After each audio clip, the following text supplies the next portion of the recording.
Tonight's going to be a little bit different. Well, not so much different. It's going to be different in the fact that we're not reading from the Bible tonight. We're going to do one of my other topics.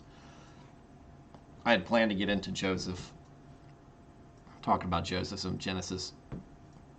Joseph's story will close out Genesis for us, but tonight I decided I was going to do more of a personal account for myself.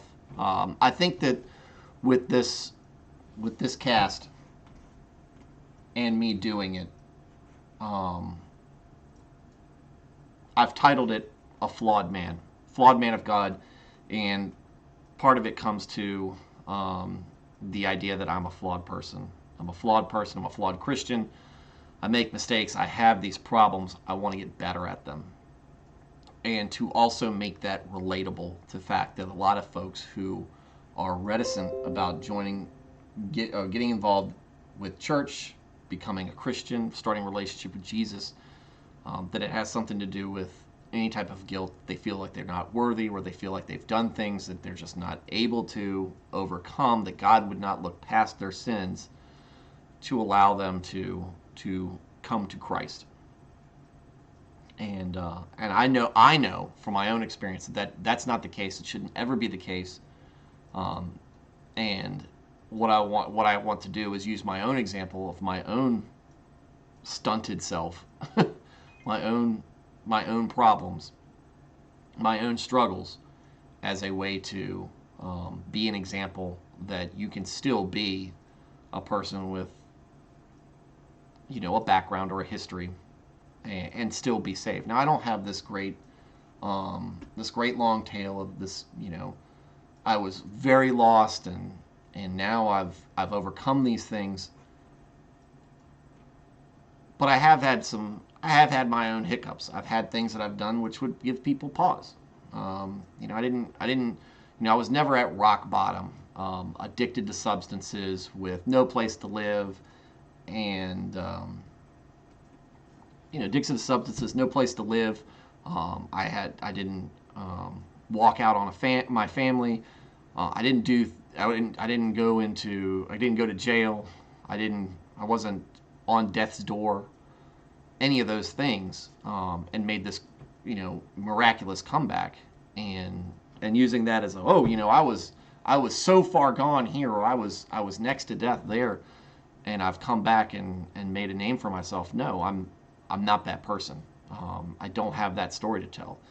But I feel like in that there is a relatability to the things that I've experienced, while not earth-shattering or life-altering to an extreme, like not something that would be worthy of a movie, but still might be something that may be similar to what you've experienced, or something a little bit more pedestrian with more, I guess, what seems like more everyday problems. And though my problems weren't really everyday, weren't everyday, issues. They were kind of unique to me. To me, they're not super worthy where it's something that I can use as a highlight, to show where, I made this great thing that most people can't overcome. I've overcome it. I'm certain that there are much better people than me out there who could overcome the problems I've had, and done it better than me, probably. But in that, understanding and acknowledging that I'm flawed because of these problems that I have, and yet I'm still worthy of God's grace. These are different things you're going to see me get into, but this one tonight's going to be a little bit of that, and a little, my own problems, and a little bit of problems that other people have experienced, and has caused them to walk away from Christ altogether, from the church, or whatever. Tonight, as the title says, is regarding churches. My pastor did a sermon this weekend, and it got me thinking, because when he was talking, the beginning of what he was discussing went straight to me, because it was something where it was he related an experience that I'd gone through, And so immediately my wheels start churning in my head, and I'm thinking about it because I like doing these live streams. They're very good. So I think about them a lot. About like, how am I going to? Maybe this is the time where I talk about this. And you've seen me get it. I've touched on it before in the past a couple of times, but I want to get it real down, kind of get a little bit more down and dirty into this one, and in regards to my church experiences. I've been a member of 3 churches in my life. And I've gone to several, but member of 3 churches. One when I was a kid, one when I was a teenager and a young adult, and the one I'm currently at now that once I had a family and came back and decided that I wanted to give church another shot. Never walked away from God, but my experiences were not unique to me in the situation that I went through. And other folks did not come back to God, and some of them still have not come back to church either.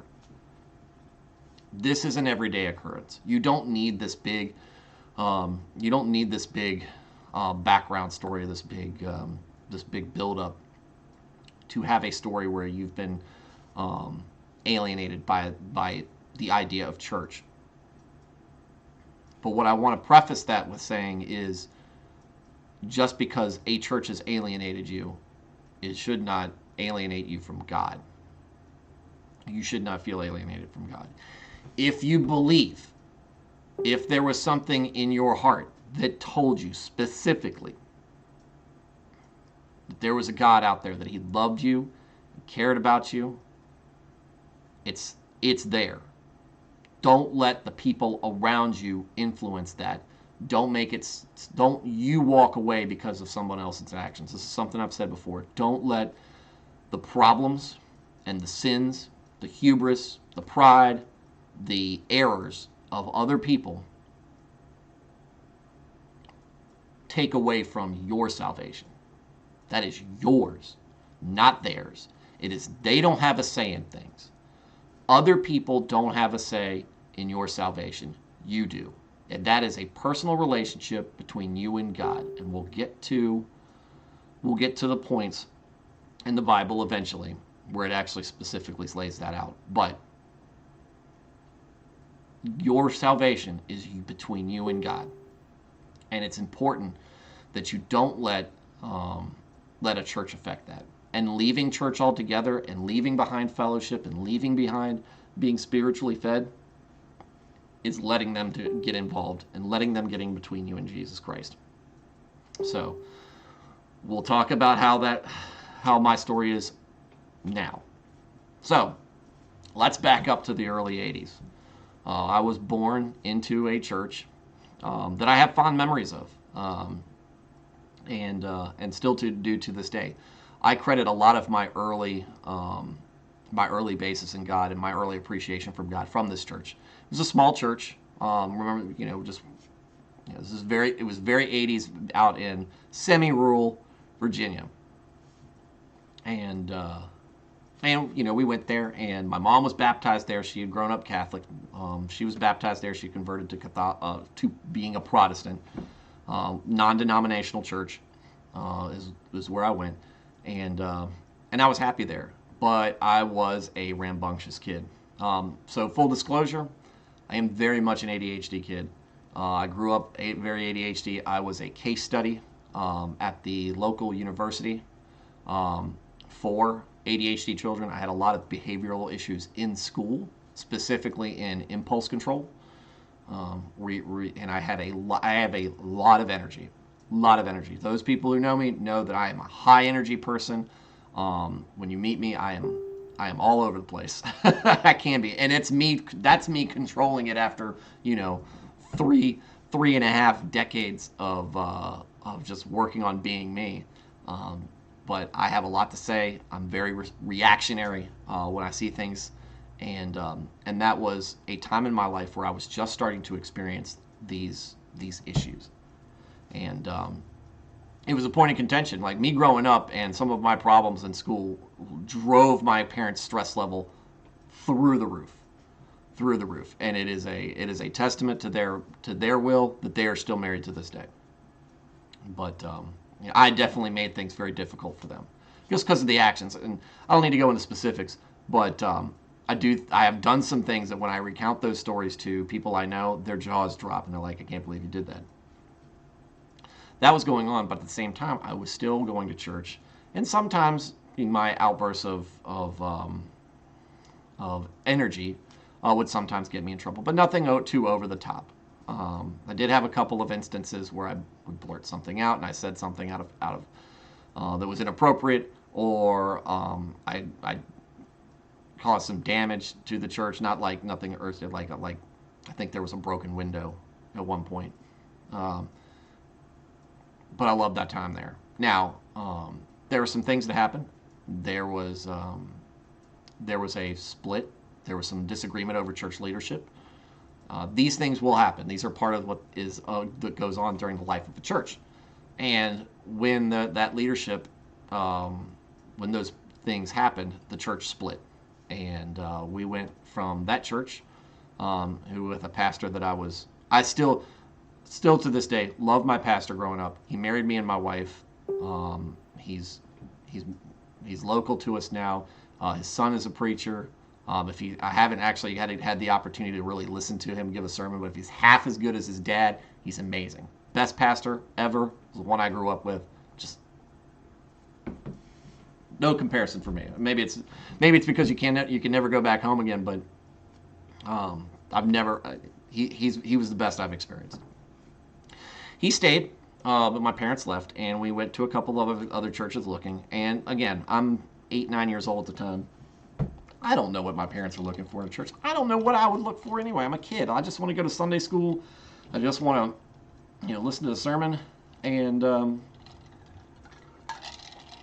worry about being a kid, because I got a lot of worries about being a kid for me, because I'm in the office at school every other day, and I'm getting in fights and arguments with the teachers and all this other stuff going on. I need Jesus I need Jesus as much as any kid would need it. So we find a church that my parents settle on. They think it's a good place. A lot of other folks from our church had gone to the same place, and this is the trouble. This is where I ran into trouble. My first time running into trouble with the church, or was the time I ran into trouble with the church. I was in 4th grade at the time. There was a kid there. There was a couple kids there I didn't get along with openly. One of them I had problems with in school. We're actually, I'd say we're good. We're on good terms now. We're not friends. We're more of acquaintances. Like, we don't keep tabs on each other that much. But when we meet, we have a good opinion of each other, and that's great. Actually, I would say that for both of them now. But what I noticed about the other kids eventually was they weren't welcoming, and that gave me a bad experience there. When you come into church as a kid, you're going into a Sunday school, and none of the other kids address you, talk to you, want anything to do with you, really. And I haven't even had a chance to be my energetic, like, over the top, alienated self energetic to them. They were already just really didn't want anything to do with me.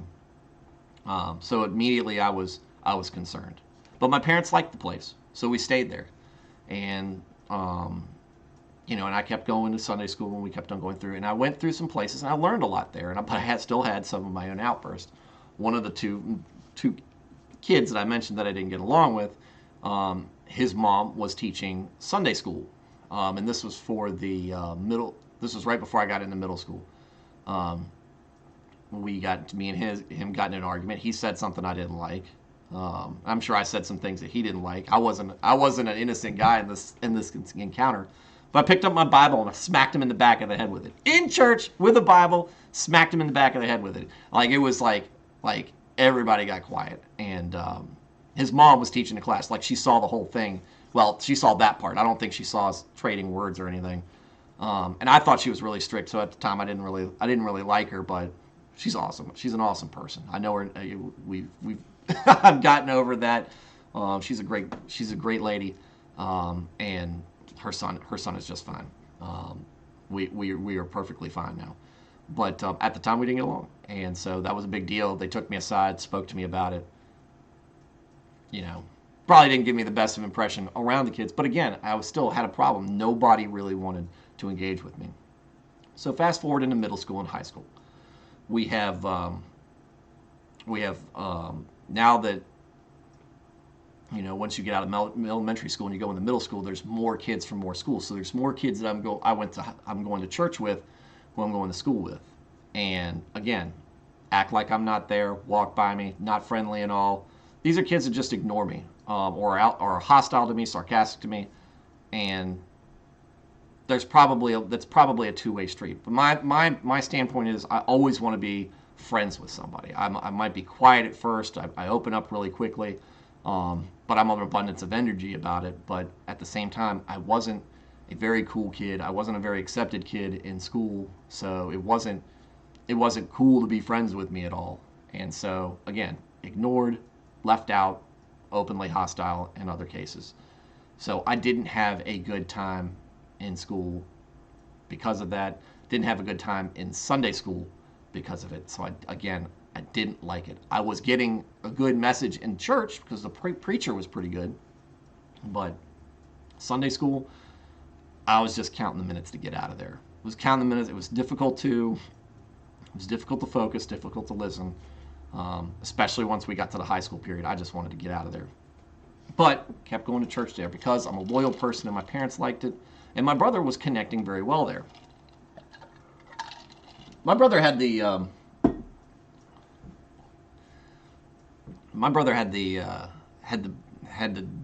great tragedy of having to follow in my footsteps, because I left quite a wide wake in elementary school.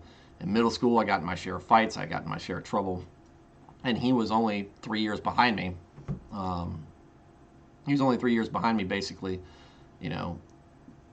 picking up the pieces of my reputation as he went along. But he did what he did, and he was fine. He didn't have the issues that I had. He didn't have the behavioral issues that I did, and God bless him more for it. He was a good kid. He's a good man now, and he had to deal with me being a very harsh and overbearing older brother.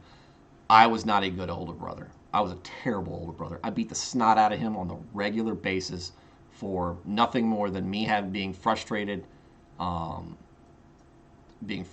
home, not being able to deal with my emotions, or not being able to figure out why I was the way I was, being impulsive, not being popular, being sarcastic, anytime I would have any problems in school. These are problems that I was having, and because we didn't live in a neighborhood, we lived on basically a house just to ourselves, or in a property to ourselves. It was just us. So he was the only person I had that I could scream at, because I couldn't take any of that off on my parents. I would have my share of arguments with them, but physical altercations, you can't fight your parents that beat the snot out of you. So I took it out on him. He's a smaller brother, and he took it, and the fact that we still have a good relationship now, a great relationship, love him to death. Is a testament to his character and his ability to get past things and take and just be a good guy. He was fitting in very well at the church, but there were some undercurrents that I didn't know of at the time, where the church administration was doing things. There were things that were going on that were not honest. There were some times where they were misrepresenting themselves while they were in charge of the kids. Nothing like super scandalous that somebody would file charges for it. We're not talking about something like that. That's not an accusation I'm making. But enough that if it would be something that if it was your kid and they had done it, you would be raising all types of grief over because they did something they shouldn't have. And I didn't know that was going on. Most of the issues I didn't know was going on. I was in my own world. I had my own problems, and it is what it is.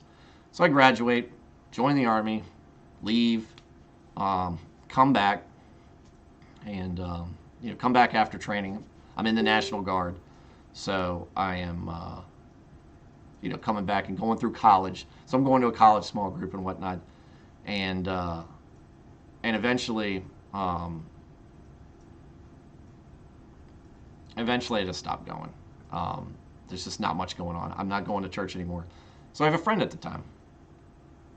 He invites me. I'd given up. I'd pretty much given up on church completely at that point. But had a friend, a lot like me in high school. We went to different high schools, but we knew each other. But also, other guy, trouble making friends, more soft-spoken, not prone to lashing out at people like I was, but another outsider like myself. He said, "Hey, gotta go. Kids at my church are starting a small group, or have a small group that I'd like to invite you to." Like, sure. Love God. It's not church. I don't have to go to it. I mean, I don't have any obligations here. I can just go show up. Everybody's warm. Everybody's welcoming. The couple who are hosting it, newlyweds at the time, very much my type of people. Like people, as far as people who see the world the way I do, people who want to get down and discuss things, and people are open about what they talk about. This makes me comfortable, and part of me, my sarcasm, my boldness. I love to argue with people. I love argument. I love discussion. I like banter. I like it back and forth. I dish it out. I can take it. I just enjoy that, and that's what I'm talking about. These are folks that share these things, and so I'm immediately enamored with this small group and what it does. Haven't decided to go to their church yet because, again, I'm like, church is not for me. But they've invited me, and I just kind of say, okay, yeah, maybe I'll do it. I have no really intention to. I get deployment orders saying that it's time that I'm going to be going overseas, and so yeah, I think maybe I'll go to a couple of.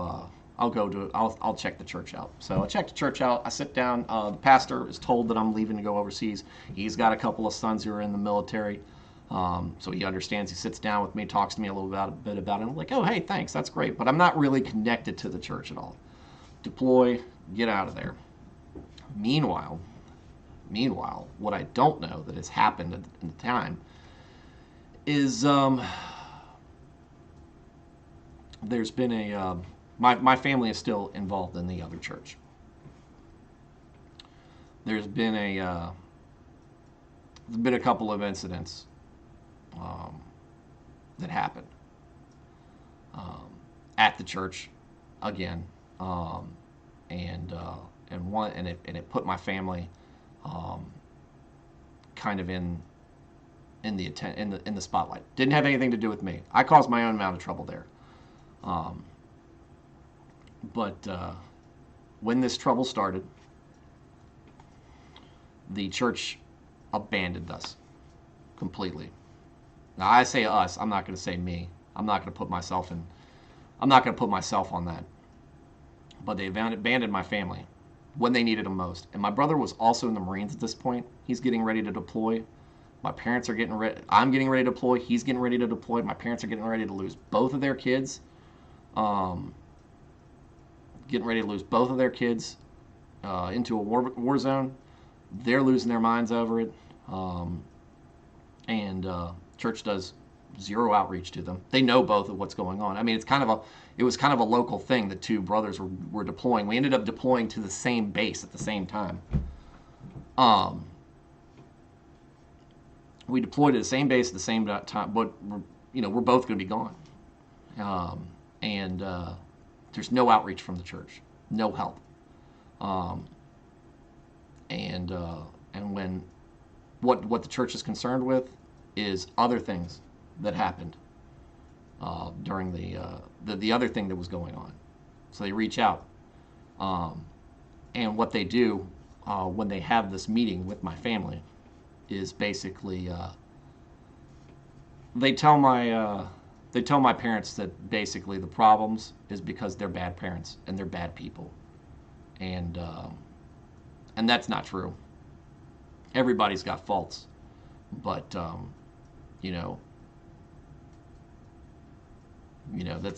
that's not how you address a problem. And so after that, my family walked away from church indefinitely at that point, because that is where they had put their trust. That is where they had put their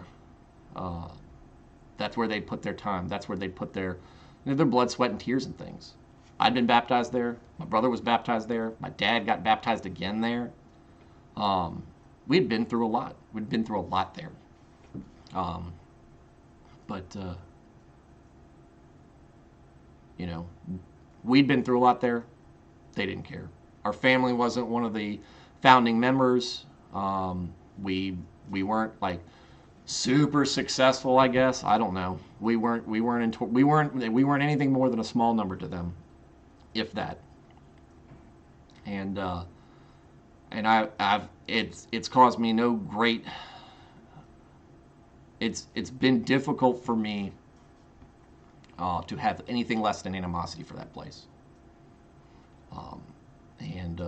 You know, if somebody brings it up that they're interested in and they have anything to do with that, I will actively tell them to leave it alone. That it's not good. It's not a place for growth, or not a place for you to grow. I'm not going to name it here. I don't think that's appropriate. People who want, if any, that's a one-on-one conversation with somebody. Makes me mad just thinking about it. It makes me mad because it's a large church and there's a lot of people there. There's a lot of people who need help and who have needed help. But what they got was nothing. If they weren't important enough to the church, they didn't get anything out of it.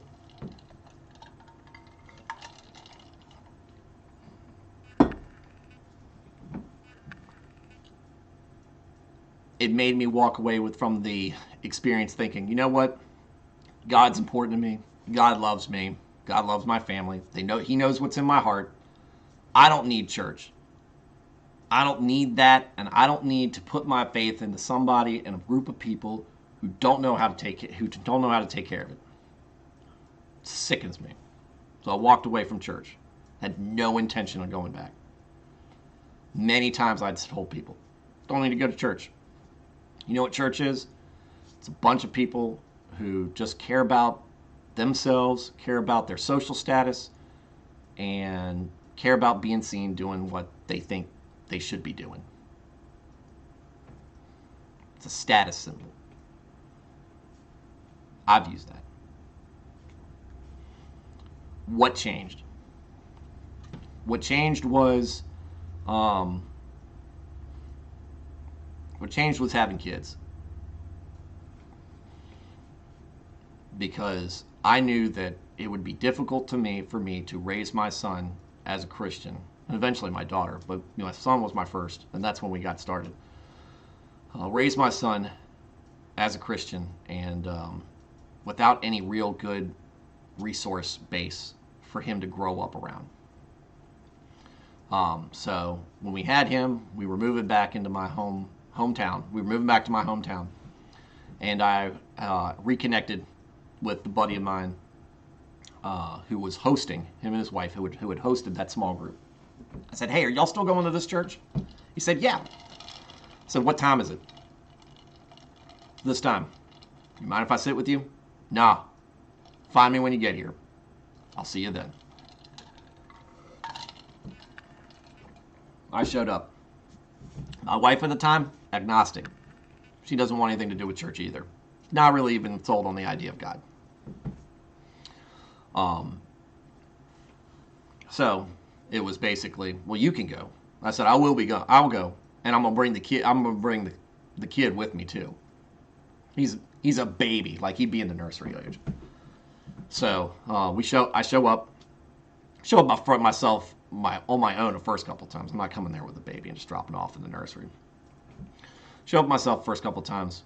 Listen to the sermon, listen to the preacher, same one who talked to me before I left, man, it was like coming home. And I mean, the one thing, I'm a hymnal guy. I'm kind of an older soul when it comes to church. I like the hymnals. I like the church standing as a congregation reading. It's boring to some people, I get it, but we had some folks at church very musically inclined. And we have a praise team band. It's very good.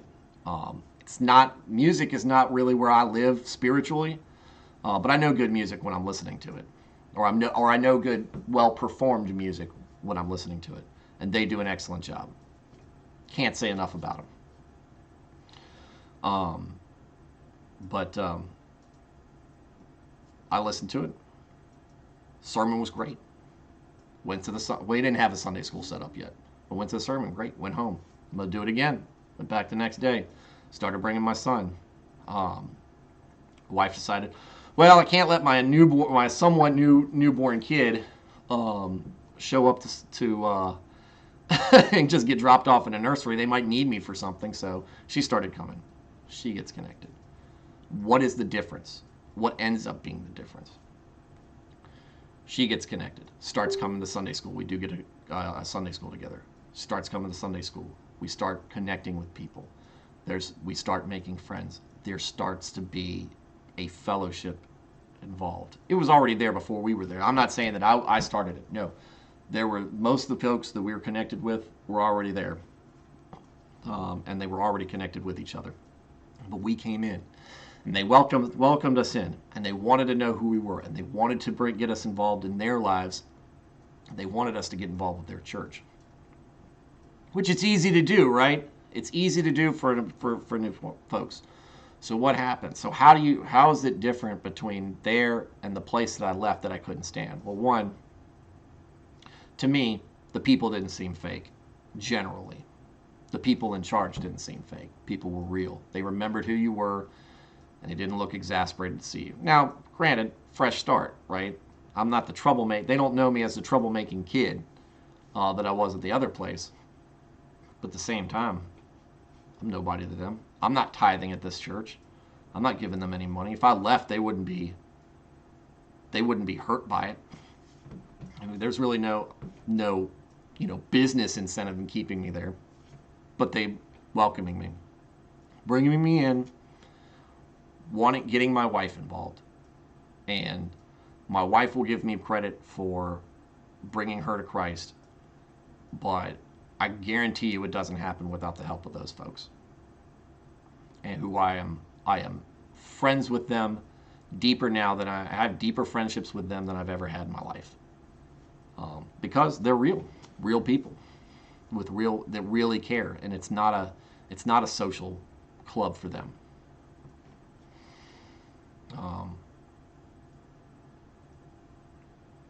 I get a lot of fulfillment out of it to this day. But where did the test come in? A couple years ago, I take a job further in my career. I'm worried about the company that I was working at I was just worried about the stability behind it. So I find another job doing kind of what I want to do. Make a mistake. Got involved with a company probably shouldn't have gotten involved with, just with a toxic culture, micromanaging owner. And I worked there for 4 months, eventually to the point where we're butting heads so much that I lose my job. I'm the breadwinner. I'm the sole source of health insurance for the family, and we don't know what to do. And it was at a bad time where not a lot of people were hiring. Church reached out immediately. Our small group, our Sunday school group, reached out, did what they needed to do to help me. People that I didn't know or didn't know well went out of their way. I didn't tell them about what was going on. Somebody did. Went out of their way to talk to me, ask how I was doing, and offered to help me. This was around the holidays. This was around this time. I was unemployed at this time when this happened. Do you need anything? Do you got everything you need for Thanksgiving? Do you want me to bring over a turkey? Do you want me to bring you out? You want to come over and have Thanksgiving with us? No. We're good. We're good. We're making it. We're doing what we have to do. But we were doing what we had to do because of the help we got from the church and the people we had that owed nothing to me. Owed nothing to me. They didn't cast me out.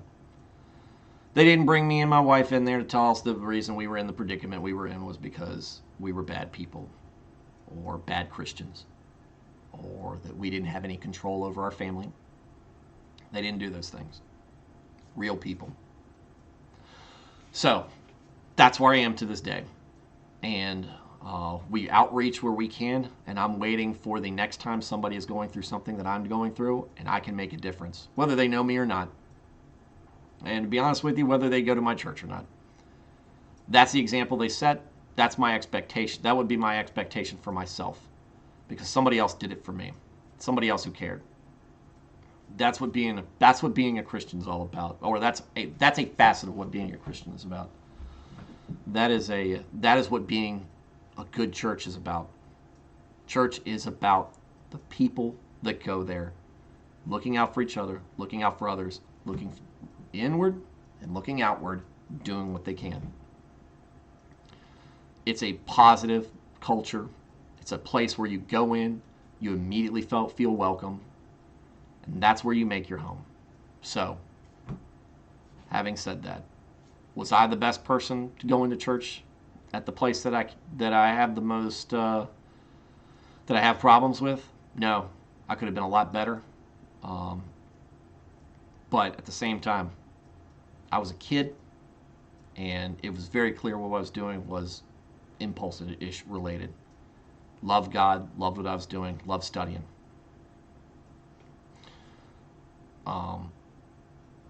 But here's the thing. Here's where it can apply to you. If you are in a place where you are interested in God, or you believed in Him once, but because, or you are just, you're sold on God, but you don't think the church is for you. Church is a necessary thing, you probably need church. You got to be more responsible and more diligent in your faith than I could ever expect out of anyone for you to be able to get away with not going to church and still remaining grounded in your beliefs. I'm sure it can be done. I'm just saying I couldn't do it, and I wouldn't expect anybody else to do it if I can't expect it out of myself.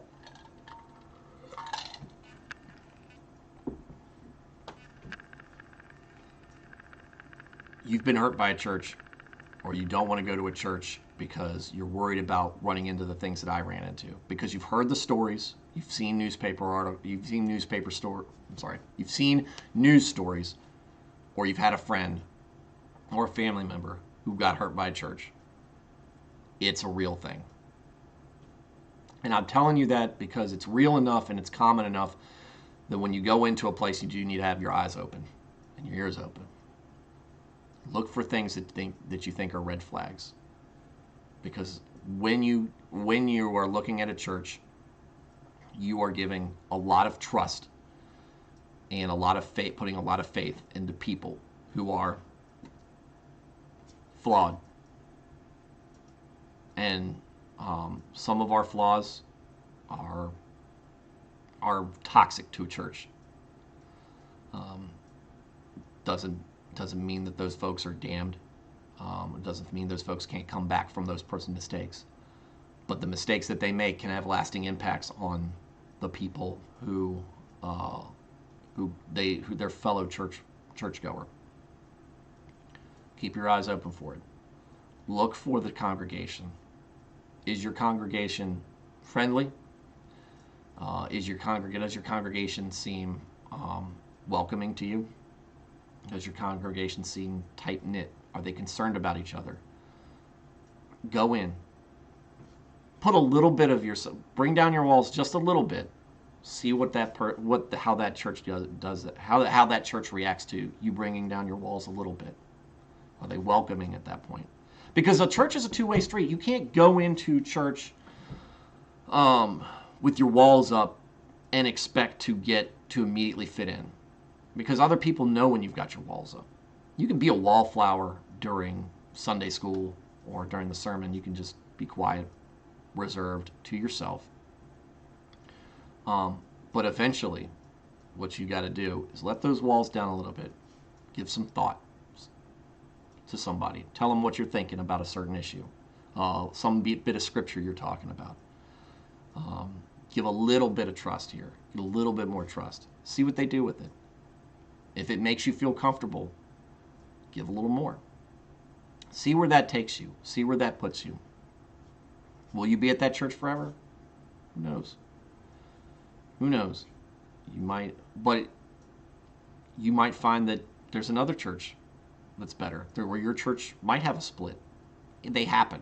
That is a reality of churches, unfortunately. They split. But what you'll take from a split when things aren't going the way that you feel are going correctly, you're already somewhat connected. You already know what to look for, and you immediately can start looking for the next community to be a part of. And not only that, if a church is splitting, that means other people are leaving too. You can leave with them, but still keep going to church. Find these places and look out for the bad ones. But don't, again, you get involved with a bad church or a church with a bad culture, church that's not feeding you correctly, not scripturally based, it's not welcoming. Don't let that keep you away from salvation. If you believe in Jesus, or if you want to believe more in Jesus, if you want to learn more about him, don't let other people be an obstacle to you. Find the place. Find what you're looking for. But, and here's my final warning, or final piece of advice around churches. You can find a church with great people, with great music, great sermon, feels good. But if the message that they believe about is not grounded in Scripture, you're not getting closer to God. Now, I'm not saying this as to be a denomination snob. I'm a non-denominational. A lot of churches have some beliefs that are, I say most churches probably have a belief or two that's kind of outside of Scripture. Some practice, some tradition, some belief or whatever. It might not be 100% scripturally based. Some of it a lot of it comes down to interpretation. But make sure that what they're doing and what they're talking about, that you can find it and point it out in the Bible. And make sure that the difference, that it's not so open enough to interpretation that you're having difficulty with obeying those parts of Scripture. I can't think of an example off the top of my head for you, but I feel like you probably know it in your heart when you see it. If you feel like you're making excuses and you're reaching, then you're probably wrong. Then you're probably doing the wrong thing. That's my deal on churches. That's how I feel about them. They're out there. There's good ones. There's very good ones, and there's bad ones. And there's ones that you can go and just get along with it. What happened to my first church? First church merged with another church, and they're doing amazing. I'm happy for them. The son of the pastor I grew up with as a kid, he preaches there, and he's doing an amazing job. I haven't been there to see him. That's their church. They're doing their thing, and I don't have a problem with anything that's going on there. I'm supportive of them. I like to see that what they're doing, it looks like they're bringing a lot of people to Christ. It looks like they're bringing a lot of people back to Christ, which is great. But that's them doing their thing. I've got my own mission because I'm a flawed man. I'm a deacon at a small church. I was just outside of Richmond, Virginia. I'm not a pastor. I'm not a biblical scholar. I'm not trying to get you to join my congregation. I'm not trying to get you to donate to any special cause or charity. What I want you to do is listen to what I have to say and take it as exposure, because what I consider myself is your average Christian, just giving you my honest takes on what I'm seeing and what I see around me and what I see in the Bible, what I see in everyday life of being a Christian. Just want y'all to know that. And in the meantime, if y'all have got any questions about churches, if you've had an bad experience with church, If you've had a positive experience with church, want to hear about it. Want to hear about how it relates to you. If you've got any questions, contact me. Reach out to me on Facebook. You can leave a comment here. Do any of those things. Like and subscribe to the channel. Keep coming back. I want to see it. And I don't want to see you come back. In the meantime, you guys have a great evening. We'll pick up with Joseph tomorrow. Can't wait. I love doing the stream stuff, whether I've got an audience or not. You guys keep